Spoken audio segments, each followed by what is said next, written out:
Morning all. Right. Excerpt from The Grumpy Old Git's Guide to Life by Jeff Tibbles. Thank you very much, Jeff Tibbles, for writing this book. I'm advertising it. Chapter 2, Home Discomforts. Have door-to-door salesmen ever stopped to think that the reason they are known as cold callers is because nobody ever lets them into the house? Indeed, it is fair to say that in most homes these travelling chancers are about as welcome as dry rot or a visit from the bailiffs. They tend to fall into two categories. The first glance up at your roof and tell you that unless... readjustment. There we go, that's better. They tend to fall into two categories. The first glance up at your roof and tell you that unless all of your guttering is replaced immediately, your entire house will fall down.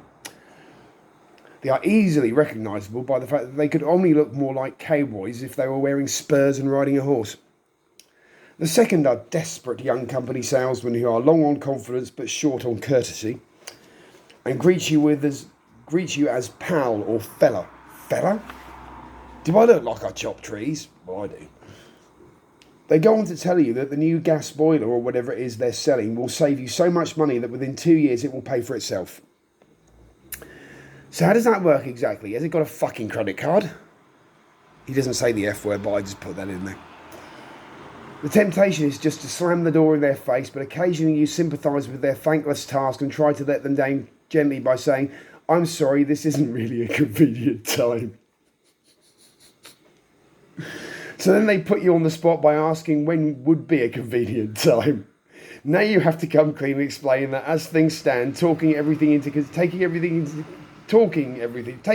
consideration, you cannot envisage any time in the next 30 years when it would be convenient to talk to them. Then you slam the door in their face. Yes.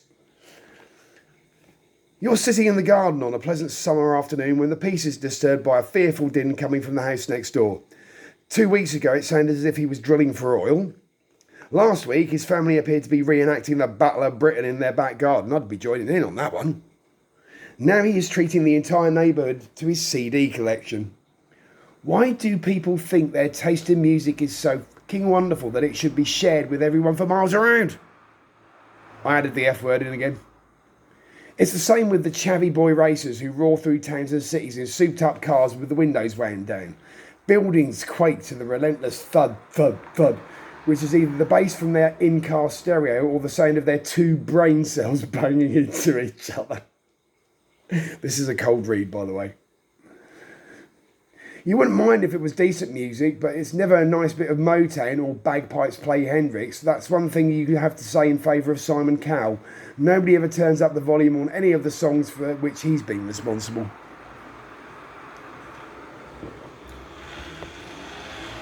In bed, it's true what they say. One good turn gets most of the covers. You start off feeling snug and warm under the duvet, but in the middle of the night, you wake up shivering with cold, feeling as if you've been put outside with the cat. It doesn't take long to work out why your partner has dragged all the covers over to her side. Well, actually, I do that. It's the other way around in my household, leaving you suffering from exposure. When you try to reclaim the half of the duvet that is rightfully yours, you find that she has got it in a sort of vice-like grip, normally reserved for a Scotsman in a 50-bed space. Oh my word. You have no option but to grin and bear it. To add insult to injury, when she wakes up in the morning, she says, "Did you sleep well, darling?" "I did. This new duvet is lovely and warm." "Yes, well, I wouldn't know," would you muttered darkly, while secretly planning to scupper a repeat performance by nailing the four corners of the duvet and her, if necessary, to the wooden bed frame. Oh my word. Distracted. Sitting in the window. "Instead of getting married again, I'm going to find a woman I don't like and just give her a house." Rod Stewart.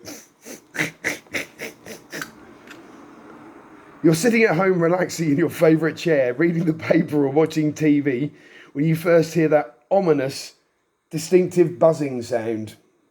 There's a fly in the room.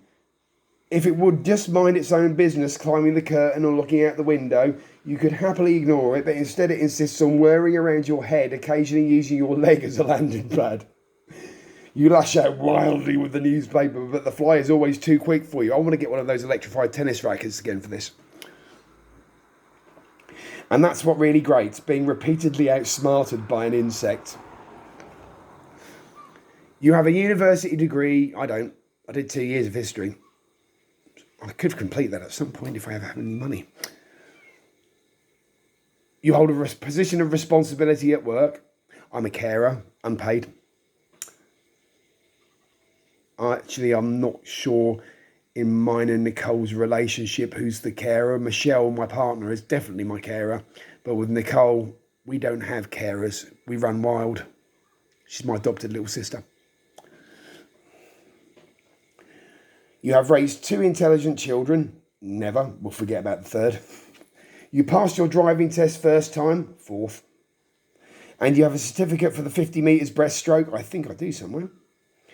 And all a fly can do is, well, fly and land on jam.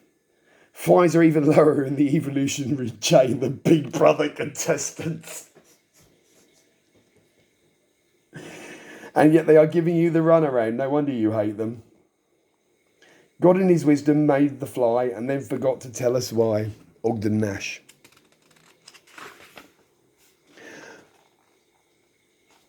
I'll go on in a minute. I've got to pause. This is too good.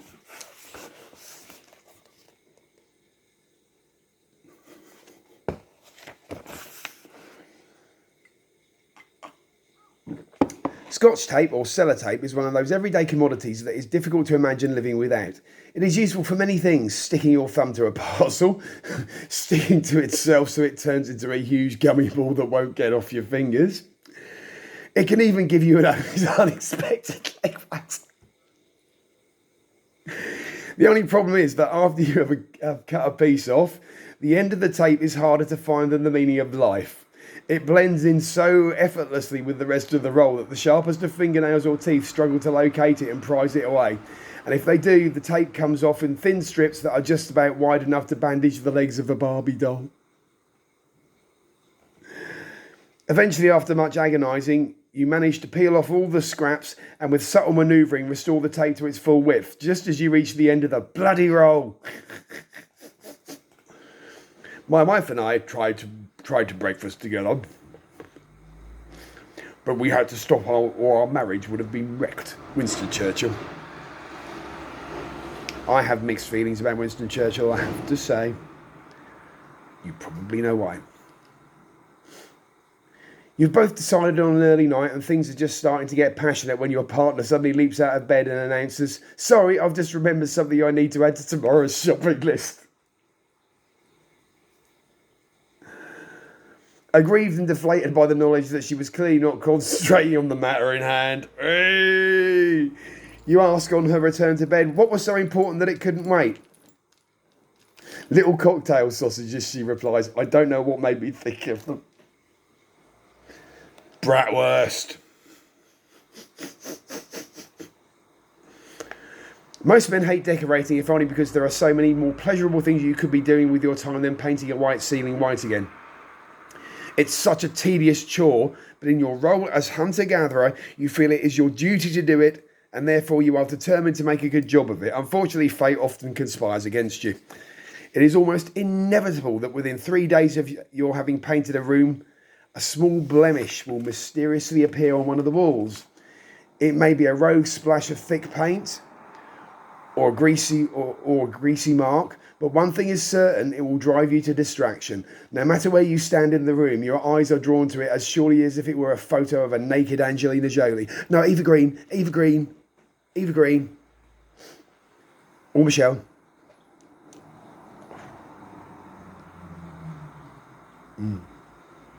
Do I get brownie points?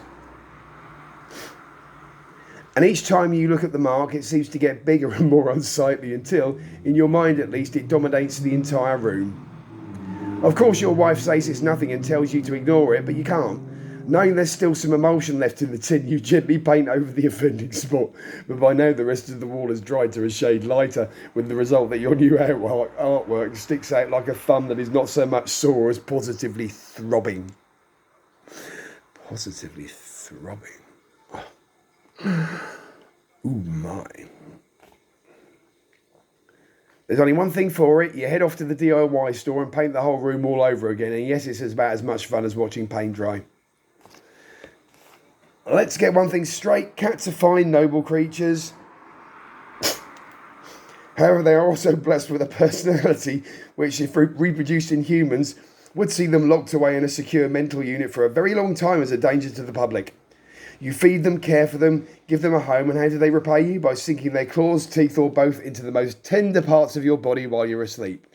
They're unpredictable to the point of being schizophrenic.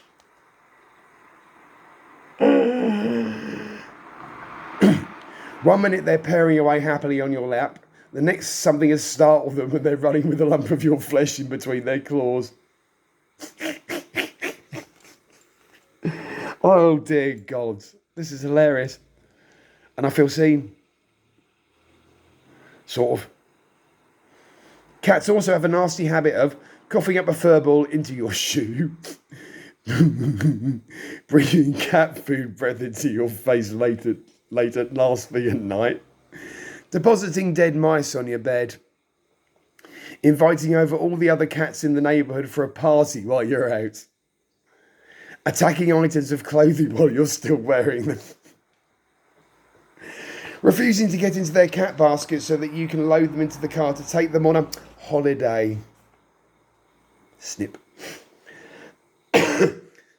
Getting pregnant at an obscenely young age despite all the talks you've had about such matters. Running off with your socks. Driving away your car without permission, or maybe that was a dream. No wonder cats are often associated with the devil.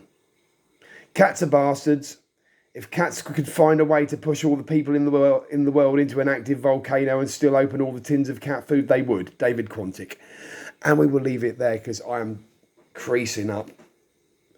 This book is absolutely hilarious. I can recommend it. I'll read another excerpt maybe tomorrow, okay?